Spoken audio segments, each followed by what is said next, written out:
So early decision in medical school admissions is not the ideal way to go. This is a very, very different process than college admissions, where applying early decision is advantageous, just based on strategy, based on statistics. In medical school admissions, what happens when you apply early decision at the vast majority of medical schools is it makes you a late applicant everywhere else, because you are only allowed to apply to one school when you apply early decision.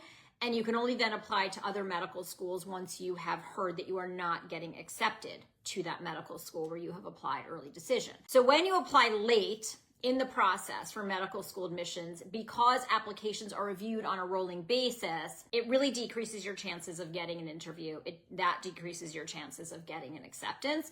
So the only time when we encourage students to apply early decision to a medical school is if that medical school has communicated to them in some capacity that they have a very high likelihood of getting accepted. And we find that this is usually the case at medical schools where the student is a resident, so state medical schools, or medical schools where perhaps they have some kind of affiliation.